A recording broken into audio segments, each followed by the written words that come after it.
नमस्कार दोस्तों, शिक्षक शिक्षा और शिक्षण से रिलेटेड इस चैनल में आपका हार्दिक स्वागत है। दोस्तों, बहुत दिनों के बाद फिर आपसे मुलाकात हो रही है। एक लंबे अवधि तक हम वीडियो नहीं बना के डाल रहे थे और आपसे रूबरू नहीं हो पा रहे थे। इसके पीछे का कारण सिर्फ इतना ही है कि वर्तमान में और जो समय बीता हुआ है उसमें बहुत सारे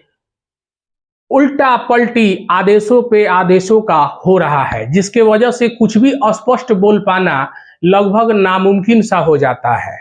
वर्तमान में आप देख ही रहे हैं कि जो आज कुछ और बात हो रही है और कल होकर के फिर कुछ और बात हो जा रही है, तो ऐसी परिस्थिति में हम आपसे क्या बोले और क्या सही होगा या क्या गलत होगा। इससे पहले कि हम लोग आगे बढ़े, इससे पहले का वीडियो जो मैंने प्रधान शिक्षक हेतु बनाया था, उसके कटअप से रिलेटेड बनाया था, उसमें काफी हद तक जो मेरा प्रेडिक्शन था वो सही हुआ और तमाम जो भी प्रधान शिक्षक परीक्षा में सफल हुए हैं उन सभी अभ्यर्थियों का मैं तहे दिल से स्वागत और अभिनंदन करता हूं। अब चलते हैं मुद्दे की बात पर। तो वर्तमान समय में विगत 20 तारीख को यानी कि 20/11/2024 को बिहार के जितने भी नियोजित शिक्षक थे वो सक्षमता परीक्षा उत्तीर्ण प्रथम चरण यानी विशिष्ट शिक्षक नियमावली 2023 के अंतर्गत सक्षमता परीक्षा उत्तीर्ण प्रथम चरण के वैसे शिक्षक जिनका काउंसलिंग की प्रक्रिया सफलतापूर्वक संपन्न हो चुकी थी, वैसे शिक्षकों को आपको औपबंधिक नियुक्ति पत्र दिया गया। और औपबंधिक नियुक्ति पत्र लेने के बाद ये बड़ी संशय की स्थिति हो गई है कि आखिर हम लोग करें तो क्या करें। देखिए, आपको जो औपबंधिक नियुक्ति पत्र मिला है, उस औपबंधिक नियुक्ति पत्र में आप पढ़ेंगे तो पाएंगे कि उस नियुक्ति पत्र में ज्यादातर विशिष्ट शिक्षक नियमावली 2023 का ही जिक्र किया गया है और उसके विभिन्न कंडिकाओं के तहत कार्यों को फुलफिल करने की बात कही गई है। लेकिन वर्तमान में देखिए, जैसे ही हम लोग नियुक्ति पत्र लेने वाले थे, ठीक एक दिन पहले सारी चीजें पलट गई और पलटने के बाद जो है सो हम लोगों को तो नियुक्ति पत्र पर विशिष्ट शिक्षक नियमावली 2023 के अंतर्गत जो भी बातें हैं उसको लिखित रूप से हम लोगों को दे दिया गया है। लेकिन हम लोग अब संशय की स्थिति में हैं कि जो बातें उसमें लिखी गई हैं उसको परिपूर्ण करने की क्षमता हम लोगों में नहीं है और योगदान करेंगे तो करेंगे कैसे। तो जान लीजिए कि हमारे बिहार के माननीय मुख्यमंत्री श्री नीतीश कुमार जी ने शिक्षक हित में फैसला लेते हुए एक बड़ा आदेश जारी कर दिया कि जो शिक्षक जिस विद्यालय में पढ़ा रहे हैं उसी विद्यालय में उन्हें राज्यकर्मी का दर्जा दे दिया जाएगा। अब सवाल पैदा होता है कि उसी विद्यालय में राज्यकर्मी का दर्जा दे दिया जाएगा तो आप कैसे जो आपको औपबंधिक नियुक्ति पत्र मिला हुआ है उसके आधार पर आप जाके योगदान कर लेंगे। देखिए, इसके लिए स्पष्ट रूप से इस बात को समझने की जरूरत है कि शिक्षा विभाग के द्वारा इस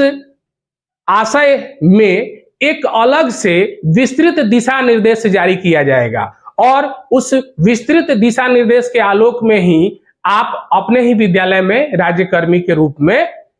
जाने जाएंगे और उस दिन से राज्यकर्मी के रूप में जो भी सुविधाएं आपको दे होती हैं वो दे होंगी। लेकिन फिलहाल आप उस औपबंधिक नियुक्ति पत्र के आलोक में योगदान करने के पात्र नहीं है, क्योंकि विशिष्ट शिक्षक नियमावली के तहत आप जो हैं दूसरे विद्यालय में जाने के बाद और वहां योगदान करने के बाद आप विशिष्ट शिक्षक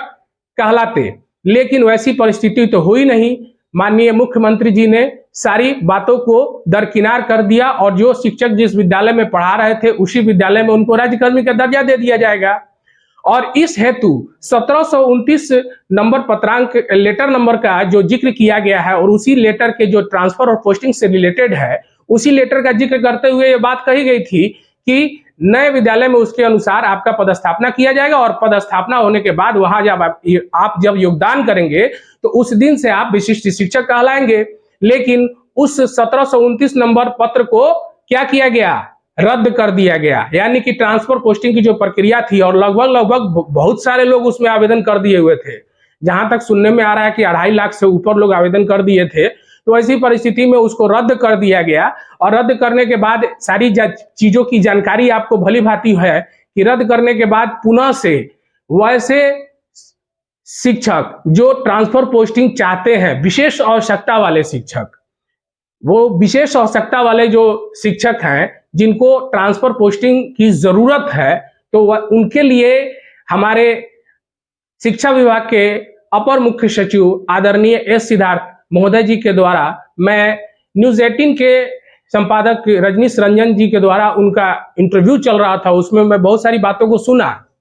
और उससे रिलेटेड आज पत्र भी जारी हो चुका है कि विभिन्न प्रकार के जो समस्या से ग्रसित शिक्षक हैं तो उन शिक्षकों का तबादला किया जाएगा।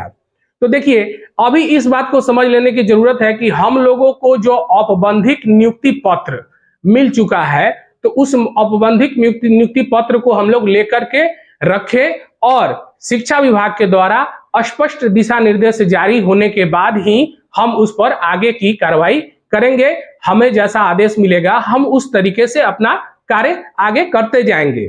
तो ये थी कि आपको नियुक्ति पत्र मिल गया, लेकिन संशय की स्थिति बरकरार है कि हम लोग करें तो क्या करें। तो ये है कि आप इंतजार करेंगे तब तक जब तक कि शिक्षा विभाग के द्वारा स्पष्ट गाइडलाइन जारी नहीं किया जाता है। अब देखिए, मैंने एक बात बोला है कि शिक्षा विभाग के द्वारा शिक्षक हित में लगातार लिए जा रहे हैं नए फैसले। देखिए, खुशी की बात है, कल तक हम लोग विद्यालय जो संचालन का समय था वो 9 बजे से लेकर शाम के 4:30 बजे तक था और इस ठंड में तो आप समझ रहे हैं कि 4:30 बजे समय कैसा हो जाता है, चारों तरफ कुहासा हो जाता है। तो ऐसी परिस्थिति में पुरुष शिक्षकों को तो दिक्कत होता ही होता है, लेकिन महिला शिक्षकों के साथ बहुत ज्यादा दिक्कत होती है। तो ऐसे कंडीशन में शिक्षा विभाग के द्वारा जो निर्णय लिया गया विद्यालय संचालन के समय को बदलने हेतु 1 दिसंबर से ये लागू होगा, लेकिन ये काफी बेहद ही अच्छा है क्योंकि 9:30 से 4 बजे तक विद्यालय चलेगा और इसमें आधे घंटे के लिए आपको जो चेतना सत्र का आयोजन किया गया है उसमें आप समझ लीजिए कि उतने समय में हम लोग बच्चे को बढ़िया से देख रेख कर सकते हैं कि चेतना सत्र में वो कैसा ड्रेस पहन कर आए हैं, उनका बाल कैसा है, उनका नाखून कैसा है, वो सारी चीजों को हम लोग देखेंगे और जनगण मन भी अब करवाना है प्रतिदिन। तो ये सब तो विशेष बातें हैं और इसका लाभ सभी शिक्षकों के साथ साथ बच्चों को भी होगा। जहां तक दक्षता की बात थी तो उस पे हमारे एस सिद्धार्थ महोदय सर ने कहा कि दक्षता का जो क्लास चलता था तो वैसे बच्चे जो है सो आपको छुट्टी के बाद रुकना पसंद नहीं करते थे, भाग जाया करते थे, क्योंकि सुबह से पढ़ते पढ़ते आदमी बोर हो जाया करता है। तो ऐसी परिस्थिति में उन्होंने कहा कि दक्षता क्लास के जगह पे क्लास का ही टाइम रहेगा और उस समय वैसे बच्चे जो कमजोर बच्चे हैं, जिनके पास अपने वर्ग के अनुसार योग्यता में कमी है, तो उनको हम लोग आगे के 2 रो में बैठाएंगे और उसके बाद शिक्षक अपना उनको क्लास देंगे और उन पर विशेष फोकस करेंगे। ये बहुत अच्छी बात है, इस तरह बच्चों का भी मन लगेगा और शिक्षकों का भी मन लगेगा और नीरस चीज नहीं होनी चाहिए, उबाऊ चीज नहीं होनी चाहिए। और हमारे आदरणीय एसीएस महोदय के द्वारा ये कहा गया है कि शिक्षकों को मानसिक रूप से स्वस्थ बना के रखना है ताकि वो अच्छे से अच्छे शिक्षा दे सकें। तो ये एक बहुत अच्छी पहल है और इस पहल के तहत आपको बिहार में शिक्षकों के अंदर एक नया जिज्ञासा उत्पन्न होगा और वह काफी अच्छे तरीके से पढ़ाएंगे भी। अब बात यहाँ पे ये आती है कि वर्तमान में जो अभी हम लोग नियुक्ति पत्र ले लिए हैं उसको रखेंगे और उस पे जो भी सरकार के द्वारा आगे से दिशा निर्देश जारी किया जाएगा उसके आलोक में हम लोग कार्य करेंगे। अब देखिए, वैसे शिक्षक साथी जो ट्रांसफर पोस्टिंग को लेकर के काफी उत्साहित थे, और कौन उत्साहित होंगे, जो दूर के थे और जिनको किसी तरीके की समस्या से ग्रसित थे। तो वैसे शिक्षक काफी उत्साहित थे कि चलो भाई, एक लंबी अवधि के बाद अब हम अपने घर को पहुंच जाएंगे। लेकिन इसी बीच जब ट्रांसफर पोस्टिंग की प्रक्रिया को रद्द कर दिया गया तो उनके हाथों जो निरस्ता की भावना लग गई, उस निरस्ता की भावना को रातों रात फिर पुनः ठीक करने का काम हमारे आदरणीय एसीएस महोदय के द्वारा किया गया और नया पत्र भी जारी कर दिया गया कि विशेष आवश्यकता वाले जो शिक्षक होंगे, विशेष जिनकी मतलब